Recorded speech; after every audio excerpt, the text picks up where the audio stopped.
Welcome to the Tuesday edition of Juan's World, and yes, I am indeed going to be cooking today, although I'm going to be doing a couple of other things as well, but I'm going to show you how to make a very well-known Cambodian dish called Sam Lo Korko, and this translates as stirring pot, and what it really is a kind of vegetable stew soup.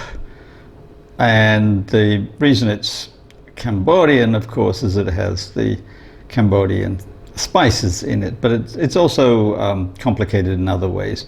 So the first step before I get into details is to get some meaty pork bones and to put them in water with the typical spices that include galangal, turmeric, garlic, hot pepper, kaffir lime leaves, and so forth, and make a broth. So let's get started with that.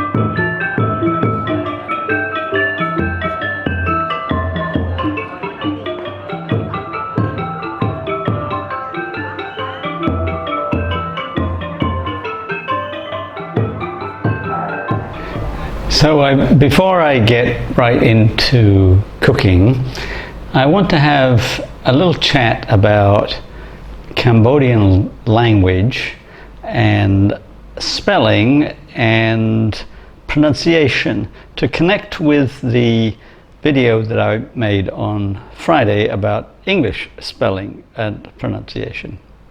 And this is because of a pet peeve of mine.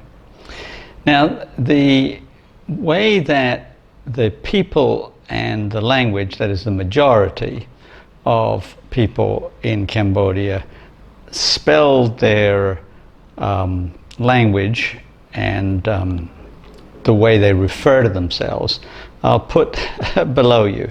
That's Khmer. It's not actually the Cambodian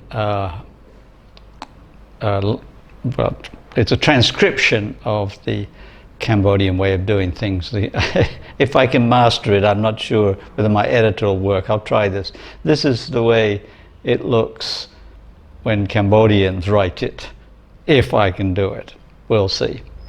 Anyway, the transcription into Roman letters is pretty close. The KH is actually a K sound, but the H, as in a lot of consonants in transcription, means it's aspirated rather than unaspirated. There's a K sound which is unaspirated and a K sound which is aspirated. You can hear the K when I say it. So Khmer, Khmer. So the Khmer combination is not one that comes natural to English speakers, but it's okay. So Khmer. It's the ER that is a little bit difficult, because that's the vowel and the consonant in the language of Cambodia, but it's not pronounced but that's the way English speakers want to say it. They want to say Khmer, or Khmer, Khmer, Khmer. That's not it. In the language in Cambodia, it's Khmer. And that's just one of the oddities of Khmer spelling, which is in some sense analogous to English spelling. You know, just like through and though and cough. You don't know. Well, you don't know that the spelling is pronounced I. Well, now, I wonder, should foreigners pronounce it Khmer or Khmer? Well, I guess there's a good case to be made for English speakers to pronounce it Khmer, because they don't pronounce the names of nations or languages in the local way.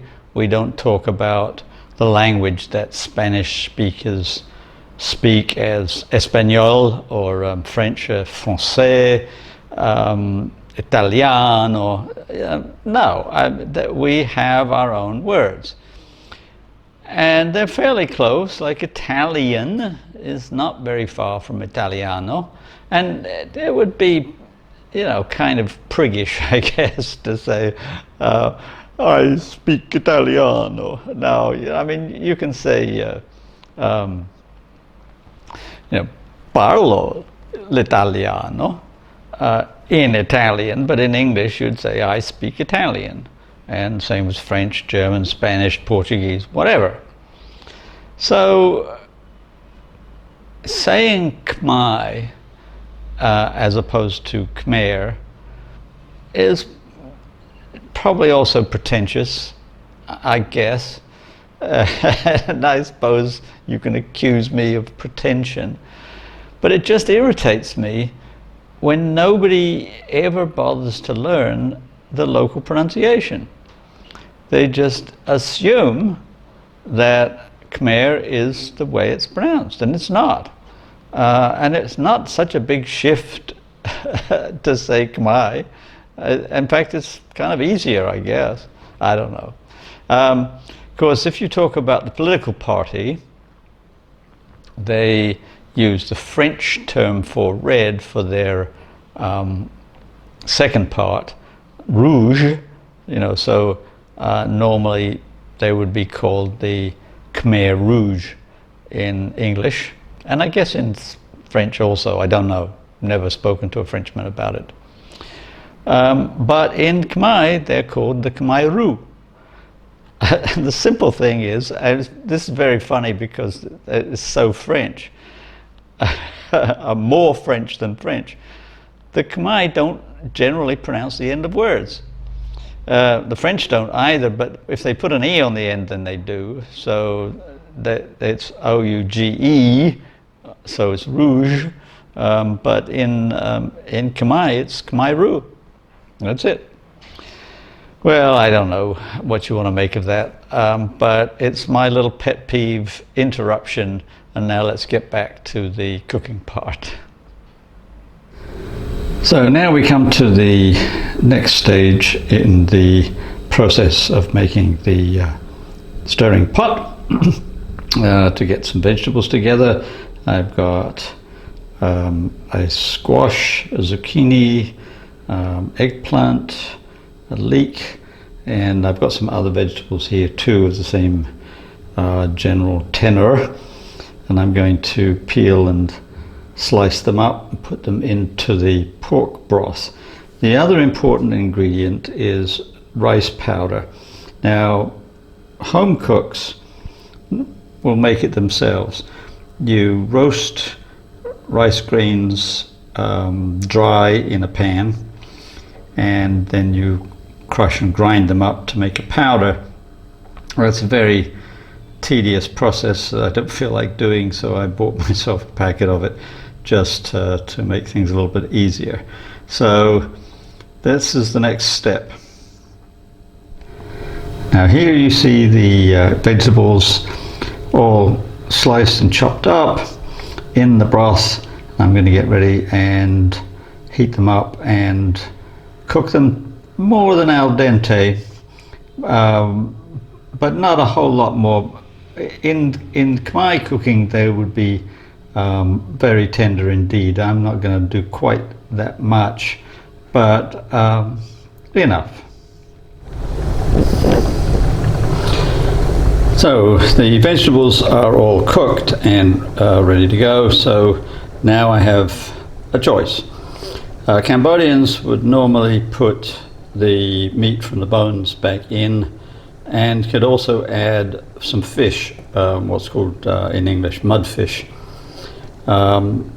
or you can just have it as a vegetable soup slash stew, but then they would add coconut milk. So I'm going to do both. So here are the two options, finished and ready to eat. This one is the plain vegetables with the pork, no mudfish. I can get the mudfish, but I'm not sure I'm that interested. And this is what I'm going to eat first.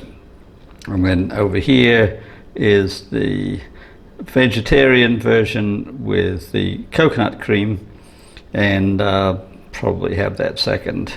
So meanwhile, if you like my videos, then as always, tell your friends, please like, please subscribe, and I'll see you on Friday with more rambling.